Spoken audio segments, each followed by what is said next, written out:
Itong story ng sender natin ay nangyari siya 2019 pa sa Davao City.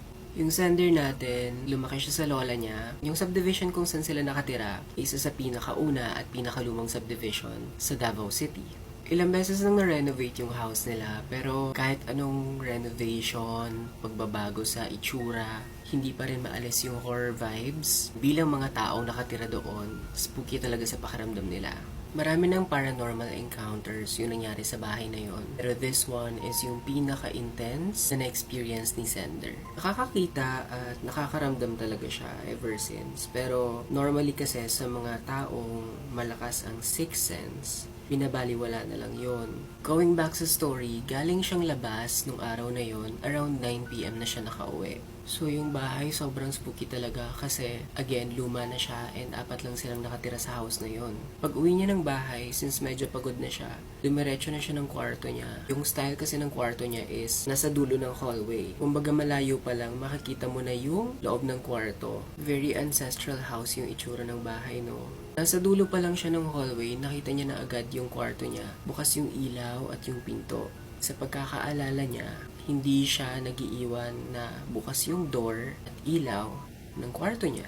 Also, yung kama niya pala is katabi ng door. So, nasa labas ka pa lang, kita mo na kung ano yung nasa ilalim ng kama. Nung nakita niyang open yung door at yung ilaw ng kwarto niya, hinayaan niya na lang kasi inisip niya baka yung inaanak niya lang pumasok or may kinailangan lang sa loob. Kasi sobrang pagod nga siya. So, pagpasok niya ng door, nahiga na agad siya sa tulo ng kama. Since madilim nga daw sa labas, patay na yung ilaw ng bahay, iniwan niya yung door ng kwarto niya na bukas para lumalabas yung ilaw papunta sa hallway.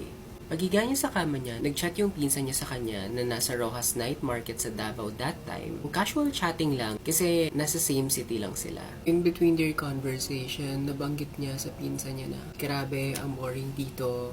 Ako lang mag-isa. Tulog na lahat." After niyang isend yung message na yon sa pinsan niya, nag-send siya ng photo. Medyo pareho kami ng ugali ni sender sa part na yon kasi mahilig din ako mag-send ng random photos. Yung mga photos lang na kung ano yung nasa harap ko at the moment na magkausap tayo. Ganon. Sinend niya yon around 10 p.m. and nakahiga siya sa bed nung kinuha na niya yung photo. Since hindi na nagre-reply yung pinsan niya, natulog na siya, pinatay niya na yung ilaw, clinose niya na yung door. Around 12 p.m. nagising siya kasi ang daming notifications ng phone niya dahil sa messages ng pinsan niya. Ang unang nabasa niya pag open niya ng messages ng pinsan niya is, "Kaninong pa ayan?" And ito yung photo na tinutukoy ng pinsan niya.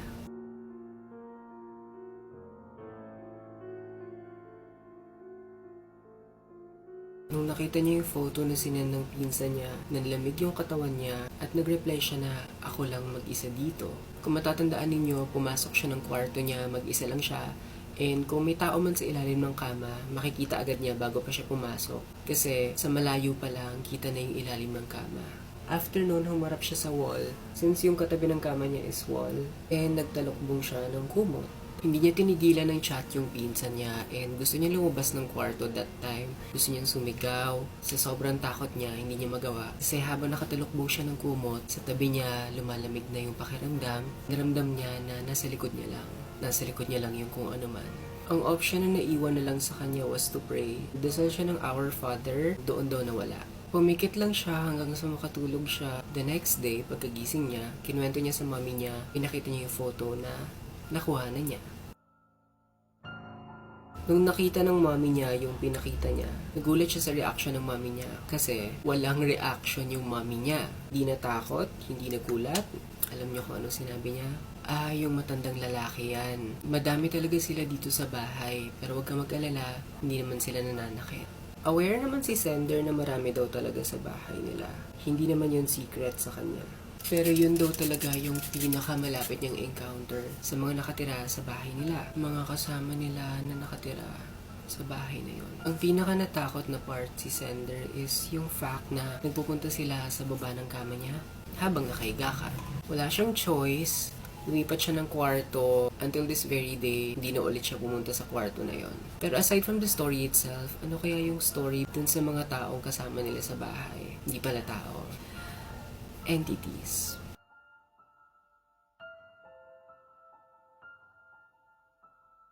Kung kayo si Mariel, ang ating sender today, ano ang gagawin ninyo kapag merong sumama na hindi natin inimbita sa photo?